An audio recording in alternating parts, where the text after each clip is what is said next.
भगवान श्री कृष्ण की मधुर बाल लीलाएं। ब्रह्मा जी का मोह और उसका विनाश में आगे सुधी गई विधि अचेतन भयो, हंस को अंश पकड़ी रही गयो, तिह छिन ताही फबी छबी ऐसी, चतुर्मुखी कौ पुत्री जैसी।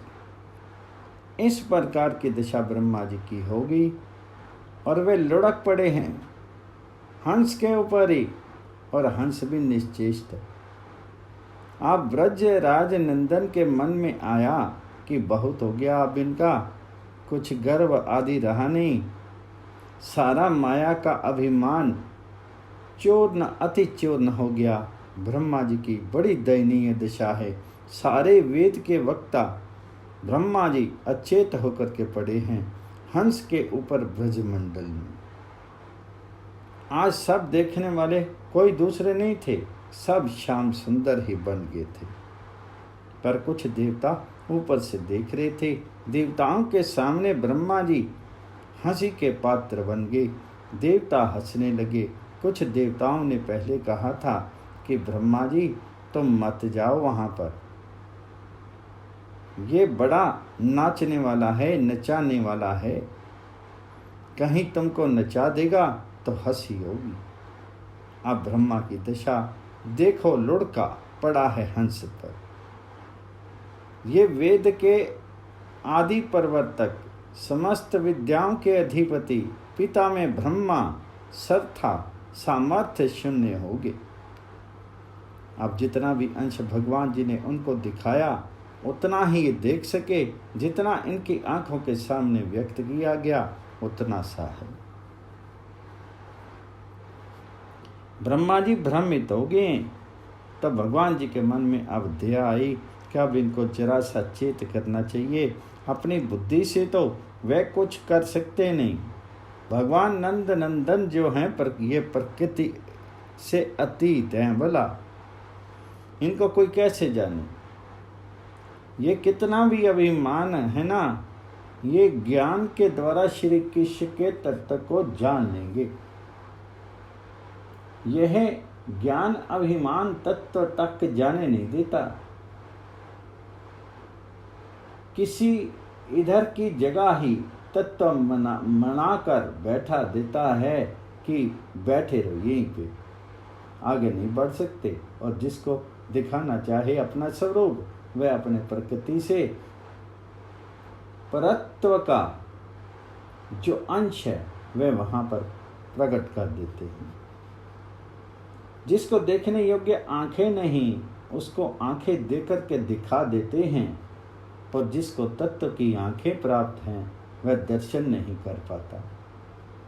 भगवान की यह जो जे ज्ञान मान विमत ते, ब्रह्मा जी आगे इसी स्तवन में कहेंगे कि यह जो ज्ञान अभिमान है ये महाराज गिराने वाला है, इससे कुछ होता नहीं।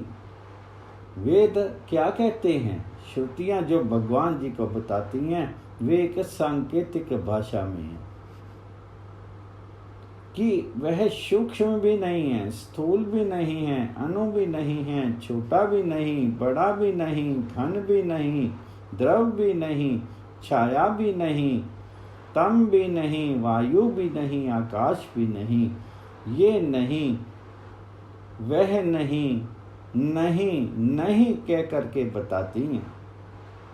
फिर कौन है जो रह गया सो है। रह क्या गया, जो रह गया उसे कोई देख नहीं सकता, जान नहीं सकता। जिसको कोई देख नहीं सकता, जान नहीं सकता, वह फिर क्या है। कहते हैं वे अपने आप ही हो जाता है आपको। ये श्रुतियाँ जो हैं ये सच्चिदानंद स्वरूप का संकेत करती हैं, दूर से बताती हैं कि ये देखो। दूर से ही उन सूक्ष्मदर्शियों की बुद्धि देख पाती।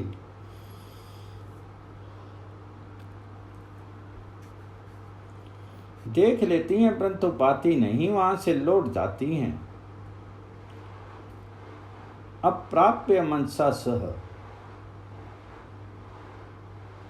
मनसा अर्थात बुद्धि को लेकर के वह रस लौट जाता है, वहाँ से ठीक तय तक पहुँच नहीं सकता। उस अंतःपुर में, महल के भीतर, उस दिव्य निकुंज में नहीं पहुँच सकता। तत्वज्ञों का मन कभी भी, ब्रह्मा जी के पास वह भेद था ना। वेद की निंदा नहीं, वेद तो दूर से बताने वाला है। किसी ने कहा कि भाई वेद प्रतिपादित भगवान को कहाँ ढूंढे? कहा वह कैसे वहाँ पड़ा है, जा करके देखो। बोले और कहीं छिपा हो तो? बोले गोपियों की साड़ी में छिपा है, जा करके देखो। सच्चिदानंद घन का संकेत करने वाली श्रुतियाँ और ब्रह्मा जी उन श्रुतियों के बल पर ही भगवान जी की माया को देखने चले, नापने चले। तब उनको ऐश्वर्य रूप दिखाई दिया। जितना उनको दिखाई दिया, ये सारा ऐश्वर्य है भला? इसलिए ब्रह्मा जी की अभिलाषा स्तवन में अभी उनके मन में जाग उठती है कि ये तो देखा, चतुर्भुज रूप के ऐश्वर्य का सारा विलास तो देखा, पर गोप बालकों के साथ जो खेले वे हमारे साथ तो नहीं खेले। इन बछड़ों को और माताओं को जो सुख दिया वह तो मुझे नहीं मिला। ये तो ब्रजवासियों को ही, वृंदावन के लोगों को ही ये सौभाग्य प्राप्त है, मुझे नहीं। ब्रह्मा जी चाह करेंगे सारी स्तुति में सारा वेद वर्णन करके, सार कह करके अंत में कहेंगे कि महाराज हमें तो इस वृंदावन में कुछ भी बना दो आप। ये साफ नहीं हुआ कि क्या बना दें।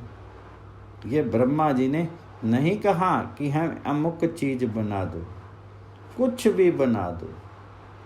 लता गुल्म औषधि का नाम ले लिया उद्धव ने, वे सखारे ना, इन्होंने ये अधिकार भी नहीं समझा कि नाम ले लें। आज ब्रह्मा जी के सामने ऐश्वर्य का प्राकट्य चमत्कार आया और शुद्ध बुद्ध खो बैठे।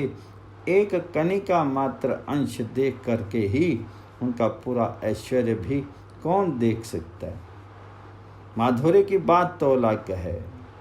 ब्रह्मा जी अपनी शुद्ध बुद्ध खो बैठे। महान ऐश्वर्य का दर्शन करने की भी उनमें अयोग्यता प्रकट होगी कि माधुर्य की बात तो अलग, हम ऐश्वर्य भी नहीं देख सकते। ऐश्वर्य के सामने प्रकट होने पर भी, दिखाने पर भी ब्रह्मा जी की इंद्रियां निश्चेष्ट हो गई। ये शुद्ध बुद्ध खो बैठे, हंस पर लुढ़क पड़े। ये देख लिया कि सर्व कारण श्री कृष्णचंद्र हैं, प्रात पर यही हैं। उनकी अयोग्यता उनके सामने प्रकट होकर के नाचने लगी कि मैं ये अभिमान करने चला था कि इनको मैं मोहित कर दूंगा। अब भगवान की लीला शक्ति पलटी और भगवान ने अपनी सारी लीला को समेट लिया। अब बस ब्रह्मा जी की चेतना लौटी, जैसे मृत्यु के उस पार पहुँचे हुए प्राणी में फिर से जीवन आ जाए। इस प्रकार मुग्ध, विवश, बेहोश, संज्ञाहीन ब्रह्मा जी जागे। बाह्य ज्ञान हुआ, वृत्ति फिर उदय हुई, इंद्रियों में गतिशीलता आई, कान फिर सुनने लगे, आंखें देखने लगी, नाक सूंघने लगे। तब उन्होंने आंखों को फिर जरा ठीक से खुला। इस बार देखा तो बस ये भगवान जी का जो ऐश्वर्य सिंधु चल रहा था, बाढ़ आ रही थी, और जिसकी बड़ी बड़ी उतंग तरंगों में सारी अहंता का, अपने आप का, ममता का, सब जगत का संपूर्ण अस्तित्व ही विलुप्त हो चुका था। ये ब्रह्मा जी अब देखने लगे। जिमी को मृत्यु पाई पुनि जागे, जाता लखे वस्तु अनुरागे। तिमी ये देखत भांच हुओरा, चारी बदन कर सुख नहीं थोरा। ब्रह्मा जी ने चारों ओर दृष्टि डाली तो उनको क्या दिखाई दिया? वृंदावन की शोभा।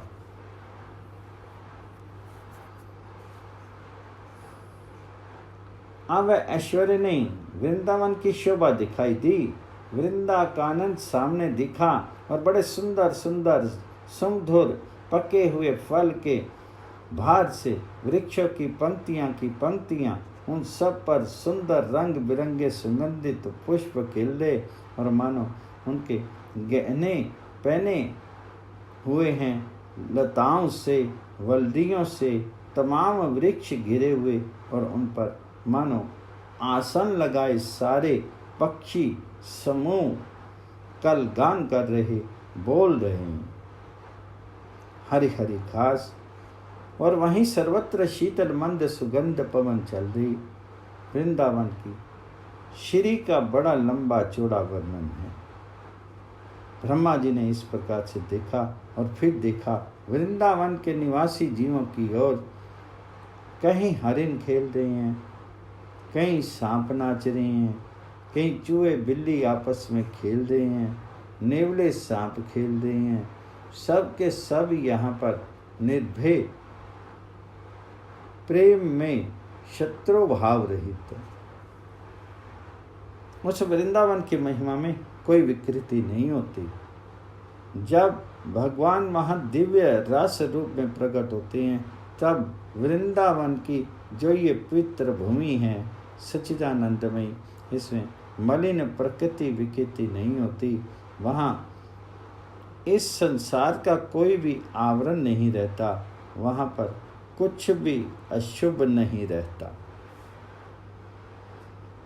वहाँ पर भूख प्यास भी नहीं लगती, सब तृप्त रहते हैं। काम क्रोध नहीं आता, अशुभ का प्रवेश नहीं होता। इस प्रकार के रमणीय वृंदावन के समस्त दर्शन जब उनको हुए तब वे श्रेष्ठा ब्रह्मा जी प्रकृतिस्थ हो गए। ब्रह्मा जी जब प्रकृतिस्थ हुए तो इस वृंदावन की रमणीय शोभा को देख करके उनकी जो इंद्रियां ऐश्वर्य के तेज से निस्तेज हो चुकी थी, ये सब की सब इस कमनीय शोभा का स्पर्श पा करके उत्फुल्ल होगी। सारी इंद्रियां नाच उठी और जिस तरफ उन्होंने देखा ऊपर ही उनको दिखाई दिया, उधर ही उनको दिखाई दिया कि मानो यह परम आनंद बिखर रहा है। वन के कण कण में निर्मल प्रेम का मानो झरना झर रहा है और सर्वत्र अपकृत भगवत इच्छा भाव उच्छ्वास की मानो बड़ी हुई नदी बढ़ रही है। इस अपरिमित माधुर्य राशि को देख करके इसका पूरा पान कौन कर सकता है। अथाह सागर है, जहाँ दिव्य प्रेम का प्रादुर्भाव होता है, वहाँ सच्चिदानंद में निर्मल अगाध समुद्र का उदय हो जाता है। ये पूरा उसमें अवगाहन करके पता लगा सके, रस ले सके, ऐसा तो कोई जगत में हुआ ही नहीं, हो सकता ही नहीं। इस अमित अपरिमित माधुर्य राशि का जरा सा बिंदु पान करते ही ब्रह्मा जी आनंद से गदगद हो गए। उनके नेत्रों में प्रेम अश्रु भर आए और मानो प्राणों को झंकृत करती हुई शास्त्रों भावों की ऊर्मियाँ लहरें उनके हृदय को प्लावित करने लगी। उन्होंने सामने देखा श्री कृष्ण को, श्याम सुंदर को। बस वे जैसे के तैसे, ज्यों के त्यों उसी रूप में, जिस रूप में छोड़ कर गए थे, ब्रह्मा जी ने उसी रूप में देखा। वही बाल लीला का आवेश है, चमत्कार और ऐश्वर्य, ये है सब सारा का सारा इस समय अंतर्हित हो गया। वही लीला रस पान की मत्ता है और वही ग्रास हाथ में लिए हैं। हाथ में दधी ओदन का गिलास लिए और वही बछड़ों को और बच्चों को खोज रही। ये बीच की सारी लीला सुसंपन्न होगी और इस लीला व चित्र से ब्रह्मा जी मोहित हुए, स्तब्ध हुए, ब्राह्य चेतन शून्य हुए, ब्रह्मलोक में तिष्ठित हुए और प्रेम को हृदय में कुछ अंश में पाया। अब शरणागत हो गए। विधाता के नेत्रों ने स्पष्ट देख लिया, उनके ज्ञान ने स्पष्ट देख लिया कि इस असीम की सीमा कोई पा नहीं सकता, अनंत का अंत कोई पा नहीं सकता, किसी की माया का विस्तार इन पर चल नहीं सकता। महामहिम रथ में स्थित ये सर्वेश्वर परमेश्वर हैं और सर्वेश्वर परमेश्वर होते हुए ही इस समय वह गोप बालक बने हुए अपने प्रेमी जनों को सुख दे रहे। अब ब्रह्मा जी मानते थे, ऐसी चीज थी ना उनके मन में कि बिना हाथ के काम करते हैं, बिना पैर के चलते हैं। ये सब बातें ठीक है। आज ब्रह्मा जी ने ये देखा कि जो अद्वैय हैं, जिनके लिए निर्धारित हो चुका श्रुतियों के द्वारा सत्यम ज्ञानम अनंतम ब्रह्म, वह ज्ञान स्वरूप, वह अद्वितीय स्वरूप आज अनंत बछड़ों और गोप बालकों की खोज में लग रहा है, जिसका अनुसंधान करते करते श्रुतियां अपने ज्ञान को निशेष कर चुकती हैं और कह देती हैं कि ये वह नहीं है, ये भी वह नहीं है, और अंत में कह देती हैं कि जो बच रहता है वही वह है, उसका निर्देश नहीं कर सकती। इस प्रकार जो एक अद्वितीय हैं, जो ज्ञाता नहीं, दूसरों को जानने वाला नहीं, स्वयं ज्ञान स्वरूप वह अनंत ब्रह्म आज की जैसे किसी की निधि कहीं खो गई हो, किसी का धन कहीं खो गया हो और वह आतुर होकर के खोजे, इस प्रकार खोज कर रहा है। एक तो कोई कौतूहल से काम करे और उसमें बड़ा भेद है। एक तो जैसे कुछ खोया नहीं है, हमारा खोना क्या, हम तो ये लोक दिखाऊ का नाटक कर रहे हैं, ये एक भाव है। निपुणता दिखा रहे हैं। नाट्य में वह नाटक करने वाला जो पात्र होता है, वह पात्र जानता है इस बात को कि ये कुछ है नहीं, ये मेरा नाट्य नैपुण्य है, ये मेरा अभिनय नैपुण्य है, मेरा खेल इतना चमत्कार में है कि देखने वाले उस खेल को देखकर चकित हो जाते हैं और उसी प्रकार के भाव से समन्वित होकर के करुणा भाव में रोने लगते हैं। क्रोध के भाव ने सबकी आंखें लाल हो जाती हैं, पर वह जानता है कि वह नाट्य है। लेकिन जिसका वास्तव में कुछ खो गया हो और दिखाने के लिए नहीं कर रहा है, उसके हृदय में एक आतुरता होती है, आर्त भाव होता है, जिसको ये मालूम है कि अमुक जगह पर अमुक चीज पड़ी हुई है और वह लोगों को दिखाने के लिए खोजने का नाटक करता है। उसकी बात दूसरी होती है। पर यहाँ ब्रह्मा जी ने आज स्पष्ट देखा कि वह ब्रह्म, वह स्वयं दही भात का कोर हाथ में लिए गोवत्स और गो बालकों को स्वयं इस प्रकार आर्त भाव से ढूंढ रहा है, जैसे कोई निधि खो गई हो। यह प्रातपर ब्रह्म की गोप शिशु लीला है, अद्वैत का शिष्यों को और गोवत्सों के खोजने का उपक्रम। ये ज्ञान स्वरूप की ऐसी मुग्धता अनंत का इस प्रकार से खोज पा लेने का प्रयास और ब्रह्म का दधि भात के अन्न ग्रास से विभूषित कर पल्लव, यह बड़ा विस्मयजनक है। ब्रह्मा जी आनंद मुग्ध हो गए। जैसे प्रभु पूरब लिखे बच्छ हरण के ठोर, अक्षी उधारी लखे तहाँ दधि ओधन लिए कोर। वहीं दधि ओदन का ग्रास लिए, वहीं विश्व मनोहर शिशु ब्रह्मा जी को दिखाई दिए। आप ब्रह्मा जी से रहा नहीं गया। ऐश्वर्य देखा और वह माधुर्य देखा। अब वह हंस पर बैठे आसन आसीन रहे। यह उनके मन की बात नहीं रही। उतर आए और धीरे धीरे श्री कृष्ण के समीप आए। वहाँ पर वह त्रिभंगी लाल खड़े हैं। उनके तमाम श्री अंगों से मधुर भाव झर रहा है। वही हाथ में दही भात लग रहा, अंगुलियों में आचार लिए हुए, जूठे हाथ जूठे मुंह हैं।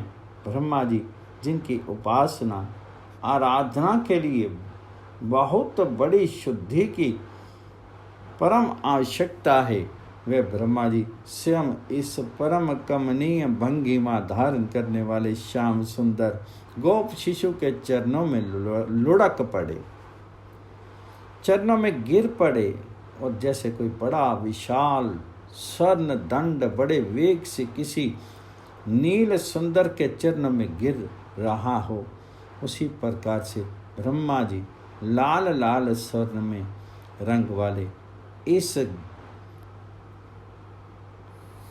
घास से भरी हुई धूली तृण संकुलित भूमि पर नीलमणि के चरण अग्र में गिर पड़े। आज ब्रह्मा जी को अनुभव हुआ। आज वे जान गए कि मानो अनादि काल से संचित अभिमान आज सदा के लिए श्याम सुंदर के चारों चरणों में समर्पित हो गया। अभिमान का समर्पण बड़ा कठिन है। मनुष्य साधना कर लेता है, सब कर लेता है, पर उसको साथ साथ उसका साधन अभिमान नित्य नया संवर्धित होता रहता है। हमने ये कर लिया, हमने ये पा लिया। जब भगवान की बड़ी कृपा होती है तब ये अभिमान के समर्पण का सौभाग्य प्राप्त होता है। ब्रह्मा जी को कोई आशा नहीं थी कि हम इन महामहेश्वर नंद कुल चंद्र के इतने निकट आकर के इनके चरणों का दुर्लभ दर्शन कर सकेंगे। देव अभिमान था।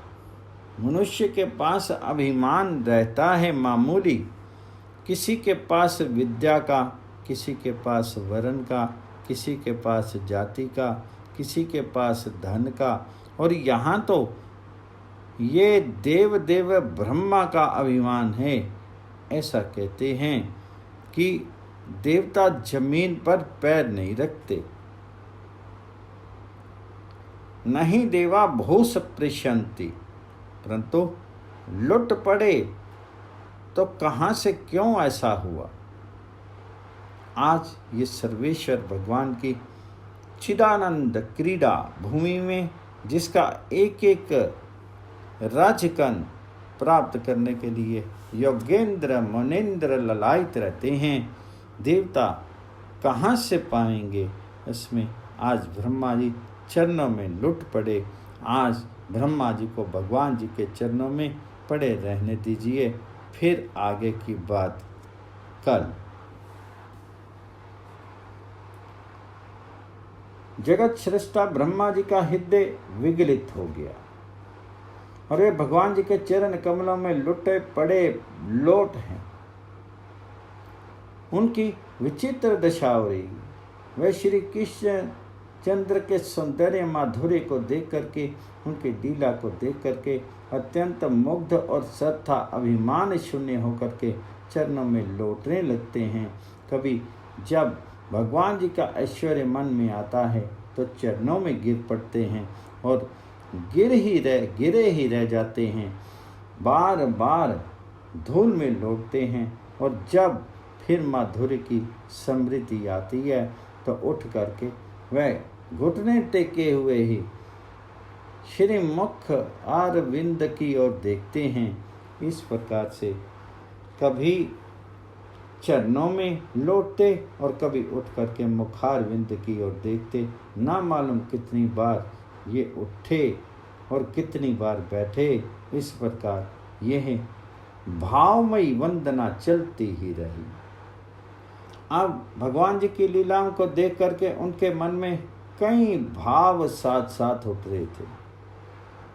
अपने अपराध का ध्यान, मैंने कितना अपराध किया, अपने अभिमान का ध्यान, मैं जिनकी माया से बंधा हुआ निरंतर सृष्टि रचना में लगा रहता हूँ, उन भगवान को अपनी माया से मोहित करने आया। फिर भगवान का भृत्य वात्सल्य, प्रेम रस आस्वादन की, भगवान जी की चेष्टा, प्रेम अधीनता, ये सब बार बार उन सब की स्मृति होने लगी। फिर सोचा मन में कि ब्रह्मा का पद तो छिन गया, बड़ा अच्छा हुआ, परंतु ये श्री कृष्ण स्मृति रूप जो परम निधि है, ये कहीं मेरे अंतःकरण से अब विलुप्त ना हो जाए, ये कहीं ना चली जाए। इसके मन में करुणा की लहरें उठी। देखा, उस तरफ देखा तो जाना कि श्याम सुंदर के मुखमंडल पर कहीं क्रोध का चिन्ह नहीं है। कहीं भी किसी प्रकार से ये दिखाई नहीं दिया कि वे मुझ पर नाराज हैं। वही स्मित मुख है, उसी प्रकार उनकी आँखों से करुणा की, कृपा की ज्योति निकल रही है। ब्रह्मा जी गदगद हो गए। फिर सोचने लगे कि कहाँ मैं इतना अपराधी और कहाँ प्रभु का इतना औदार्य। असल में तो ये ब्रह्मा जी का ही नहीं, सभी जीवों का ये अनुभव है। उस अनुभव को जब कभी ये पहचान लेते हैं तब इसका भाग्य देता है। निरंतर हम अपराध करते हैं और निरंतर वह अपनी उदारता का क्षमा ही करते हैं। एक बंगला कवि ने कहा है, आमार स्वभाव अपराध करा तो मार स्वभाव क्षमा, जुगे जुगे जो जन्म जन्मे ये संबंध तोमा आमो। प्रभु, मेरा स्वभाव है अपराध करना, मुझ में अपराध ही अपराध भरा है, और तुम्हारा स्वभाव है क्षमा करना।